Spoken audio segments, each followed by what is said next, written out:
میرے دوستو، ہمارے نبی کی زندگی کا ہر لمحہ آخرت کی تیاری میں گزرا ہے، اور ہمارے نبی کو آخرت کی تیاری کی ضرورت نہیں تھی۔ اگر آپ اپنے آپ کو اس طرح تکلیفوں میں نہ رکھتے اور ایسی فقیری اور مسکینی والی زندگی نہ بھی گزارتے، آپ پہ دنیا میں کوئی پریشانی نہ آتی، کوئی آزمائش نہ آتی، کوئی تکلیف نہ آتی، کوئی تنگی نہ آتی، پھر بھی آپ کے درجات وہی ہوتے جو اللہ نے آپ کے لیے مقرر فرمائے ہیں۔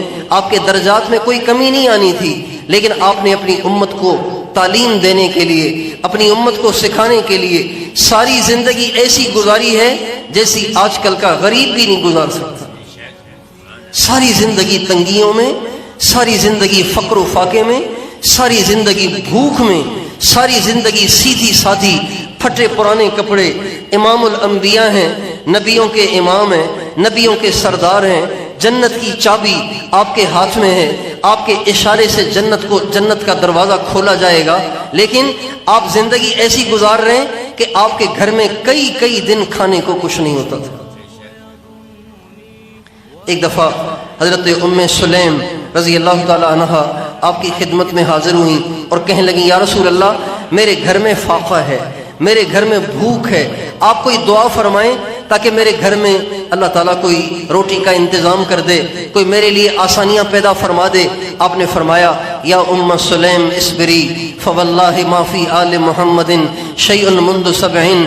ام سلیم صبر کر، اللہ کی قسم 7 راتوں سے میں بھی بھوکا ہوں، 7 راتوں سے میں بھی بھوکا ہوں۔ امام الانبیاء ہیں، 7 راتیں، انسان ایک رات کچھ نہ کھائے، سارا دن کچھ نہ کھائے تو چکر آنا شروع ہو جائیں گے، بلڈ پریشر لو ہو جائے گا، شوگر لو ہو جائے گی، چلا نہیں جائے گا، پیٹ کمر سے لگ جائے گا۔ 7 راتیں ہمارے نبی پہ ایسی گزری کہ نہ آپ نے کچھ کھایا، نہ آپ کی اہلیوں، آپ کی ازواج مطہرات نے کچھ کھایا، نہ آپ کے بچوں نے کچھ کھایا، سارا گھر فاقے کے ساتھ زندگی گزارتا رہا۔ میرے بھائیوں، اگر ہمارے نبی اللہ سے دعا کرتے تو کیا آسمان سے دسترخوان نہیں اتر سکتے تھے؟ عیسیٰ علیہ السلام نے، موسیٰ علیہ السلام نے اللہ سے دعا کی، اے اللہ، میں اپنی قوم کو مصر سے لے کر فلسطین وادی تیہ میں آ گیا ہوں، یہاں تو ہمارا کوئی گھر نہیں ہے، یہاں کوئی ہمارا معاشی نظام نہیں ہے، اے اللہ اب تو ہمیں چھت بھی عطا فرما، دھوپ سے بچنے کا سامان بھی عطا فرما، اور ہمیں کھانا بھی کھلا۔ اللہ تعالیٰ فرماتے ہیں، وَذَلَّلْنَا عَلَيْكُمُ الْغَمَامَ وَأَنزَلْنَا عَلَيْكُمُ الْمَنَّ وَالسَّلْوَىٰ۔ موسیٰ علیہ السلام کی دعا پہ اللہ تعالیٰ نے بنی اسرائیل کے لیے 40 برس تک بادل مقرر کر دیے۔ جب سورج نکلتا تھا تو وہ بادل آ جاتے اور بنی اسرائیل کو ڈھانپ لیتے تھے، وہ سائے میں رہتے تھے، ان کو دھوپ نہیں لگتی تھی۔ 40 برس تک ایسے ہوا، اور 40 برس تک بنی اسرائیل میں سے کسی نے کمایا نہیں۔ آسمان سے من اترتا تھا اور سلوا اترتا تھا۔ من کہتے ہیں مٹھائی کو، سلوا کہتے ہیں بھنے ہوئے بٹیر کو۔ 40 برس تک موسیٰ علیہ السلام کی ایک دعا سے اللہ تعالیٰ نے 6 لاکھ بنی اسرائیل کو بھنے ہوئے بٹیر کھلائے، اور اللہ نے آسمان کی مٹھائیاں کھلائیں اور ان کے سائے کا انتظام فرمایا۔ میرے دوستو، کیا محمد مصطفیٰ صلی اللہ علیہ وسلم کی ایک دعا سے کیا میرے نبی کے گھر میں 2 روٹیاں نہیں آ سکتی تھیں؟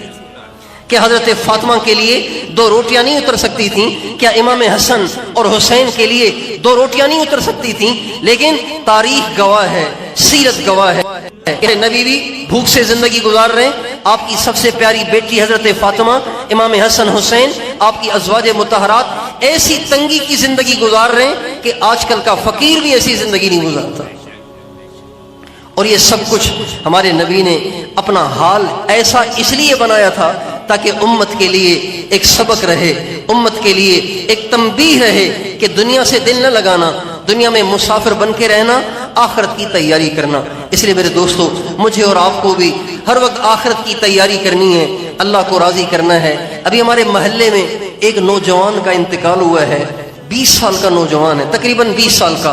پرسوں فجر کی نماز ہم نے پڑھی تو فجر کی نماز کے بعد وہ آیا کہ جی میں بیمار ہوں، میری طبیعت ٹھیک نہیں ہے، آپ میرے لیے دعا کریں، اور کچھ پڑھ کے میرے اوپر پھونک مارے۔ ابھی پرسوں کی بات ہے، اور کوئی بیماری نہیں تھی، اسے کوئی بیماری نہیں تھی، تو کہنے لگا جی میرے لیے دعا کریں، میری طبیعت ٹھیک نہیں ہے، پتہ نہیں مجھ سے پانی نہیں پیا جا رہا، کھانا کھا رہا ہوں، چائے پی رہا ہوں، لیکن پانی نہیں پیا جا رہا۔ آج دوپہر کو ہم لاڑکانہ سے آ رہے تھے، راستے میں فون آیا کہ وہ نوجوان بچہ چلا گیا، 4 مہینے کی اس کی پیچھے بچہ، 4 مہینے کا بچہ، 4 مہینے کا بچہ، 17 سال کی اس کی جوان بیوی ہے اور وہ دنیا سے چلا گیا۔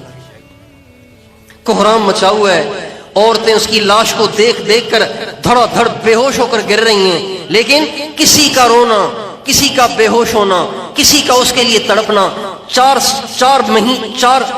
مہینے کے بچے اور بچی کی وجہ سے اللہ پاک کی طرف سے اس کا نظام بدلا نہیں۔ جب اس کے جانے کا وقت آیا تو وہ چلا گیا۔